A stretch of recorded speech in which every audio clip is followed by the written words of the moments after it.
నమస్కారం. సుమన్ టీవీకి స్వాగతం. ప్రస్తుతం మనతో పాటు ఉన్నారు ప్రముఖ జ్యోతిష శాస్త్ర పండితులు బ్రహ్మశ్రీ నందిపట్ల శ్రీహరి శర్మ గారు. గురుగారు నమస్కారం అండి. వాగర్థావివ సంపృక్తౌ వాగర్థ ప్రతిపత్తయే జగతః పితరౌ వందే పార్వతీ పరమేశ్వరౌ. సదాశివసమారంభాం శంకరాచార్య మధ్యమాం అస్మదాచార్య పర్యంతం వందే గురు పరంపరాం.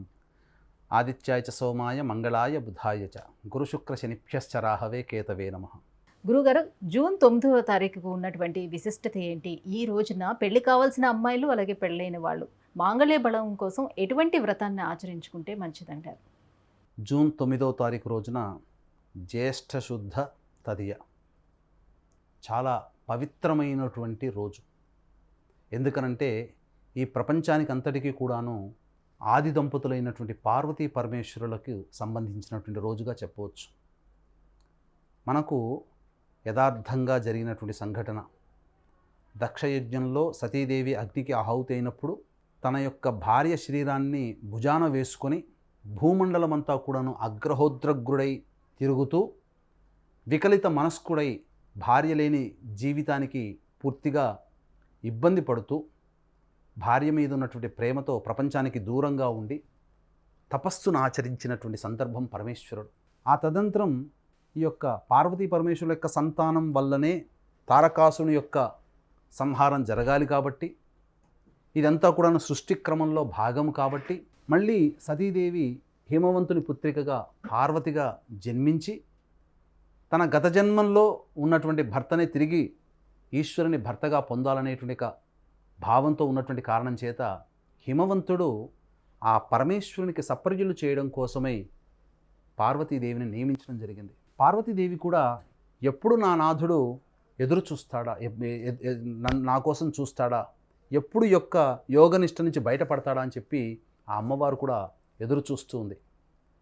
ఇక దేవతల యొక్క సంకల్ప ప్రభావము, మన్మధుడు కామాగ్నిని రగిలింప చేయడం, తద్వారా యోగ భంగాన్ని ధ్యాన భంగాన్ని ఎవరు చేశారని చెప్పి కోపదృష్టితో త్రినేత్రముతో ఆ యొక్క మన్మధుడిని చూడడం, కామాగ్నిలో దహనమైపోవడం, తర్వాత కోపముతో మనకందరికీ తెలిసింది ఏంటంటే ఆ అమ్మవారిని చూడగానే ఆకర్షింపబడి వివాహం చేసుకోవడం అనేటువంటిది చాలామందికి తెలిసినటువంటి విషయం.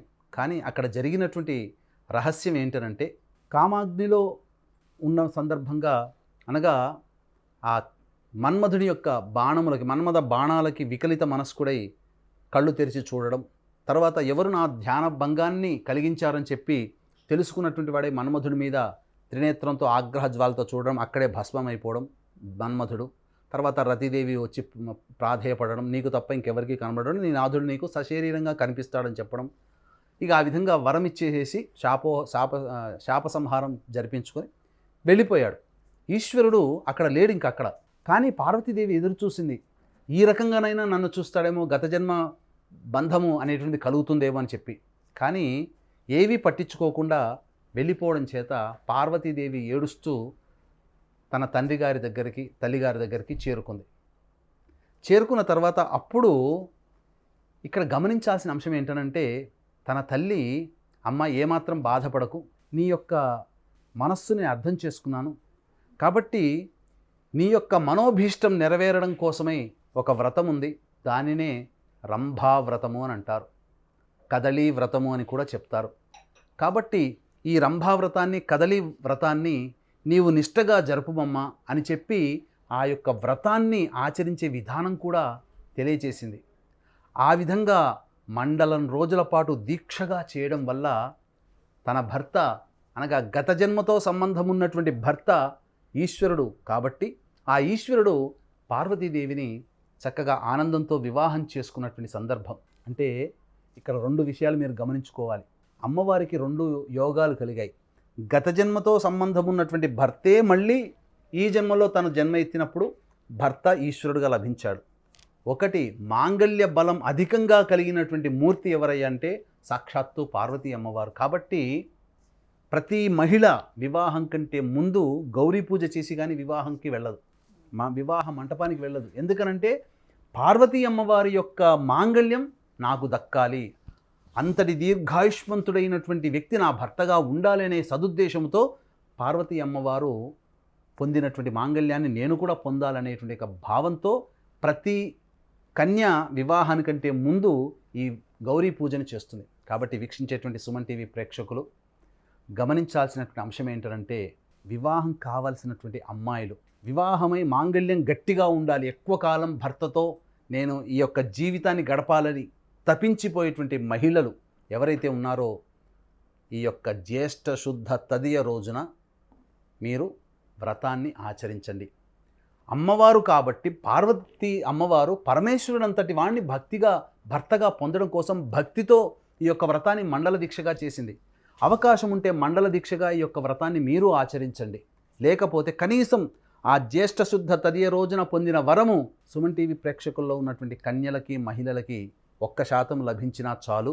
ఈ యొక్క ప్రోగ్రాం వల్ల మీరందరూ కూడా బాగుపడతారని చెప్పవచ్చు. కాబట్టి వివాహం కోరేటువంటి వ్యక్తులు అంటే రుణానుబంధ రూపేణ పశుపత్ని సుతాలయ, కాబట్టి 7 జన్మల బంధం అని అంటుంటారు కదా.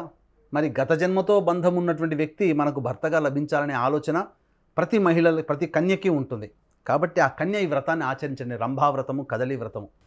కాబట్టి మాంగళ్యం గట్టిగా ఉండాలి, భర్తకి అనారోగ్యం లేకుండా, గండములు కలగకుండా. వివాహం ఆలస్యం అవుతుంది అనుకునే వాళ్ళు కూడా చేసుకోవచ్చు. తప్పకుండా ఈ యొక్క వివాహం ఆలస్యం అవుతుందండి. ఎవరి జాతకంలోనైతే రాహు అష్టమంలో, స్త్రీ జాతకంలో అష్టమంలో రాహు ఉంటాడో మాంగళ్య దోషం ఉంటుంది. స్త్రీ జాతకంలో అష్టమంలో కుజుడు ఉంటాడో, కేతు ఉంటాడో మాంగళ్య దోషం.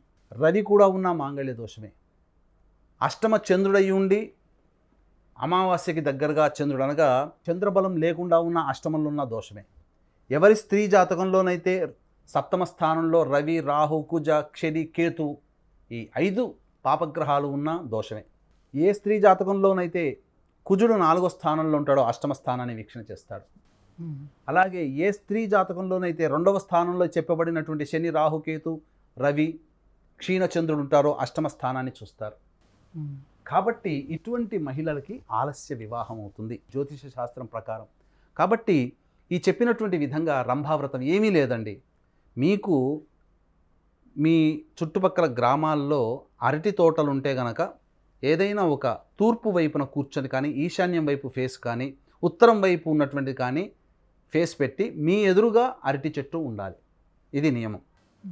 అరటి చెట్టు లేదని మాకు లేదని అంటారు కదా, పిలకలతో ఉన్నటువంటి అరటి చెట్టుని మీరు కొనుక్కొని రండి. ఒక చిన్న తొట్టెలో పెట్టుకోండి, ఇంట్లోనే చేసుకోండి. ఏం చెయ్యాలి, చక్కగా ఆ అరటి చెట్టు దగ్గర, మొదలు దగ్గర లేదా తొట్లో పెట్టినటువంటి ఏదైనా ఒక కుండీలో పెట్టినటువంటి తెచ్చుకోమంటే ఇప్పుడు నార్మల్గా అరటి చెట్టుని కొట్టివేసిన కాదు, అందుకనే పిలకలతో ఉన్నటువంటిది అని చెప్పింది. అనగా సజీవము. కొట్టివేస్తే ఏమవుతుంది, జీవం ఉండదు దాంట్లో. పిలకలతో ఉన్నటువంటిది అయితే జీవం ఉంటుంది.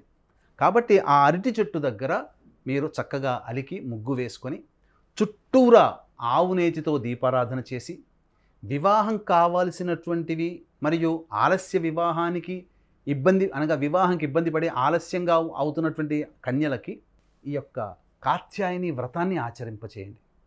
కాత్యాయని వ్రతం పుస్తకం బయట దొరుకుతుంది. కాత్యాయని వ్రతాన్ని ఆ రోజు ఆచరించండి. ఆచరించి మీ శక్తి కొలది ఒకరికి కానీ, ముగ్గురికి కానీ ముత్తైదులకి స్త్రీ అలంకరణ వస్తువులు అంటే అద్దము, దువ్వెన, కాటుక, గాజులు, రవికబట్ట, పూలమాల, పసుపు, కుంకుమ, దక్షిణతో సహా ఆ స్త్రీ ముత్తైదులకి ఒకరికి కానీ, ముగ్గురికి కానీ పెట్టండి. వారికి భోజనం పెట్టండి. భోజన తదనంతరం దక్షిణ ఇచ్చి మీరు ఆశీర్వచనం తీసుకోండి. మీకు అతి త్వరలో వివాహం జరగాలని చెప్పి ఆశీర్వచనం తీసుకోమని చెప్పండి.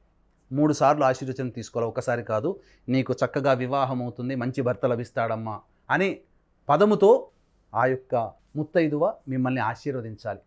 ఈ విధంగా వివాహం కావలసిన వాళ్ళు, జాతకంలో వివాహ దోషం ఉన్నటువంటి వాళ్ళు ఈ యొక్క వ్రతాన్ని 9వ తారీఖు రోజున, జ్యేష్ఠ శుద్ధ తదియ, జూన్ నెల 9వ తారీఖు రోజున ఏర్పడబోతుంది. ఆ విధంగా ఆ రోజున చేయండి. ఇక మాంగళ్యం గట్టిగా ఉండేటువంటి స్త్రీలు కూడా మీకు వీలైతే లలితా సహస్రనామం 3 సార్లు పఠించండి. శక్తి ఉందనుకోండి 11 సార్లు పఠించండి. లేదండి మాకంతగా ఓపిక లేదు, సమయం లేదంటారా, కనీసం లలితా సహస్రనామాన్ని 3 సార్లు లేదా లలిత త్రిశతిని 11 సార్లు మీరు పారాయణం చేయండి. తత్ఫలితముగా మీరు ఉద్యాపన చేసేసి ఈ విధంగానే ముగ్గురు ముత్తైదులకి వాయనం ఇవ్వండి. ఈ విధంగా చేసినట్లయితే అంటే పార్వతీదేవి పరమేశ్వరుడంతటి వ్యక్తిని భర్తగా పొందడం కోసం మండలం రోజులు దీక్షగా చేసింది. మనం సామాన్యులమండి. ఆ అమ్మవారికి కలిగిన మాంగళ్యంలో కోటి వంతులో కోటి వంతు మనకు దక్కిన దీర్ఘాయుష్యవంతుడైనటువంటి భర్త, చక్కగా కోరుకున్నటువంటి లక్షణాలు కలిగినటువంటి వ్యక్తి లభిస్తాడు. ఆల్రెడీ వివాహమైనటువంటి మహిళలకి భవిష్యత్తులో భర్తకి జాతకరీత్యా వచ్చేటువంటి గండములు ఏవైతే ఉంటాయో అవి తొలగిపోవడం ఖాయం ఖాయం ఖాయం. ఎందుకంటే ఆ రోజున జ్యేష్ఠ శుద్ధ తదియ ఆదివారం అయింది, మీకు అందరికీ హాలిడే. కాబట్టి ఏ పనులున్నా మీరు పక్కకు పెట్టి హాలిడే రోజు కాబట్టి ఈ యొక్క పని చేయండి. ముఖ్యంగా ఆ రోజు ఉన్నటువంటి నక్షత్రము పునర్వసు నక్షత్రము. నక్షత్రములలో ఉన్నటువంటి అత్యంత శుభమైనటువంటి నక్షత్రాలలో పునర్వసు కూడా ఒకటి. అందున ఈ పునర్వసు నక్షత్రానికి అధిదేవత అదితి, అంటే దేవతలని కన్న తల్లి. కాబట్టి దేవతలందరి యొక్క అంశ అంతా కూడా తన కడుపులో పెట్టుకున్నటువంటిది మాత, అదితి మాత. ఆ అదితి మాత నక్షత్రము అధిపతిగా ఉన్నటువంటి నక్షత్రం పునర్వసు నక్షత్రము. కాబట్టి దేవతల అనుగ్రహం మీకు సంపూర్ణంగా కలగడం ఖాయం ఖాయం ఖాయం, అందులో సందేహం లేదు. ఇక వీక్షించేటువంటి సుమన్ టీవీ ప్రేక్షకులు ఆ రోజున ఆకాశంలో ఒక అద్భుతమైనటువంటి సుందర దృశ్యం చోటు చేసుకోబోతుంది. ఈ యొక్క వ్రతం ఏదైతే ఆచరిస్తారో కన్యలు కానీ మహిళలు కానీ తప్పకుండా ఆ రోజున ఉపవాస నియమాన్ని పాటించండి. పాటించి సంధ్యా సమయంలో చీకటి పడ్డ తరువాత ఇంట్లో దీపారాధన చేసుకుని అమ్మవారికి మీ యొక్క స్వహస్తాలతో వండినటువంటి పదార్థం ఏదైతే ఉంటుందో బెల్లం పాయసం కానీ, లేకపోతే ఇతరత్ర ఏదైనా తీపి పదార్థం కానీ, లేదా మీరు భోజనం చేయడం కోసం మీ ఇంట్లో వండుకుంటారు కదా, ఆ పదార్థాలనైనా అన్నము కూర, మాంసాహారము తప్ప అన్నము కూర పప్పు ఇవన్నీ ఉంటాయి కదా, అవన్నీ ఒక ప్లేట్లో పెట్టి ఆ అమ్మవారికి నివేదన చేయండి. సూర్యుడు అస్తమించి నక్షత్రాలు వస్తాయి కదా, అద్భుతం చోటు చేసుకుంటుంది అన్నాను కదా. ఆ రోజున చంద్రుని దర్శనం చేసుకోండి. చంద్రుడు ఎలా ఉంటాడనంటే పరమేశ్వరుని సిగలో చంద్రుడు ఎలా ఉంటాడు, అమ్మవారి కిరీటంలో చంద్రుడు ఎలా ఉంటాడో ఆ రోజున మీకు ఆ చంద్ర దర్శనం కలుగుతుంది. మీరు పొద్దున చేసుకున్నటువంటి వ్రతం ఏదైతే ఉందో ఆ వ్రతం సంపూర్ణంగా సిద్ధించాలంటే ఆ రోజున ఉపవాసం ఉండి మీరు వంటాది కార్యక్రమాలను చేసుకొని దైవానికి నివేదించి ఇంటికి వచ్చి ఇంటికి బయటికి వచ్చి చంద్రుని దర్శనం చేసుకొని మీరు భోజనం చేయండి. మీకు ఆ యొక్క వ్రతం యొక్క సంపూర్ణమైనటువంటి ఫలితం మీకు దక్కి మీ కోరిక నెరవేరుతుంది. దీనివల్ల వివాహం కావాల్సిన అమ్మాయిలు ఎవరైతే ఉన్నారో, ఆలస్య వివాహం అయ్యేవాళ్ళు లేదా వివాహ ప్రయత్నాలు చేసేటువంటి అమ్మాయిలు ఏదైతే ఉన్నారో వారికి గత జన్మతో బంధం ఉన్నటువంటి వ్యక్తి భర్తగా లభిస్తాడు. మరియు వివాహమై భర్త క్షేమం కోసం ఆశించేటువంటి స్త్రీమూర్తి ఎవరైతే ఉంటుందో తత్ఫలితంగా పార్వతీదేవికి దొరికినటువంటి గొప్ప మాంగళ్య యోగము మీకు కూడా లభించి మీ అందరూ కూడా ఆనందంగా ఉంటారు అని చెప్పడంలో ఏమాత్రం సందేహం లేదు. గురుగారు, జూన్ 9వ తారీఖున కన్యలు కానీ మహిళలు కానివ్వండి కాత్యాయని వ్రతం చేసుకోవడం వల్ల ఎటువంటి లబ్ధి పొందుతారు అనే విషయాన్ని తెలియజేసినందుకు ధన్యవాదాలు. సర్వం శ్రీ ఉమామహేశ్వర పరబ్రహ్మార్పణమస్తు. సుమన్ టీవీలో మీ పర్సనల్ అండ్ బిజినెస్ ప్రమోషన్స్ కోసం కింది నెంబర్కి కాంటాక్ట్ చేయండి.